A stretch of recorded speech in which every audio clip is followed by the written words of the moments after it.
అదేవిధంగా మిత్రుడు డిఏల గురించి మాట్లాడిండు.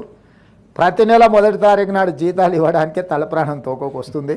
మా ప్రభుత్వ ఉద్యోగులకు నేను ఇక్కడ నుంచి విజ్ఞప్తి చేస్తున్నా, నెల నెల మొదటి తారీఖు నాడు జీతాలు తీసుకొని మనం ప్రభుత్వానికి కొంత సేవలు అందిద్దాము.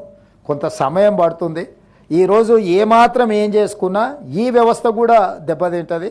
మన మొదటి తారీఖు నాడు జీతాలు ఇవ్వడానికి రిజర్వ్ బ్యాంకు దగ్గర అప్పుడప్పుడు చేబదులు అంటారు కదా అధ్యక్ష, ఊర్లలో అంటాం కదా, బ్యాంకు లోను షూరిటీస్ కాకుండా చేబదులు మళ్ళీ ఇస్తాం.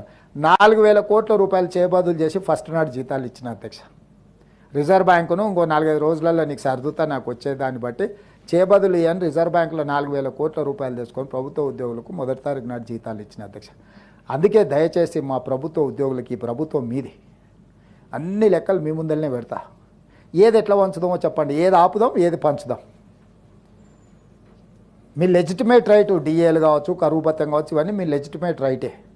కానీ నిజమైన జీతభత్యాలు మొదటి తారీఖు నాడు ఇవ్వడానికే నిస్సహాయ పరిస్థితి ఉంది. నిస్సహాయ పరిస్థితి ఉన్నప్పుడు అప్పుడప్పుడు మనకు జ్వరం వచ్చినప్పుడు పథ్యం పాటిస్తాం అధ్యక్ష. మీకు ఐడియా ఉంది కదా అధ్యక్ష. కొంచెం ఆరోగ్యం ఇట్లయితే ఒక వారం రోజులు నాన్ వెజ్ తినడం మానేస్తాం, తెలుసు కదా అధ్యక్ష. మనం అట్లనే మనకి ఏదైనా పరిస్థితి, రాష్ట్ర ఆర్థిక పరిస్థితి కొంత బలహీనంగా ఉన్నది.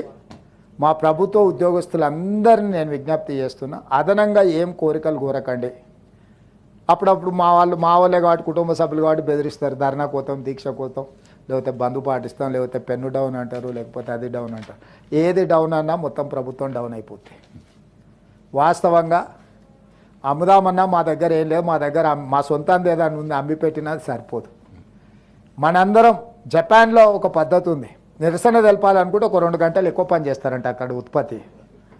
అంటే ప్రభుత్వానికి నిరసన తెలపాలనుకున్నప్పుడు జపాన్ లాంటి దేశంలో ఉద్యోగస్తులు ఒక 2 గంటలు అదనంగా పనిచేస్తారంట.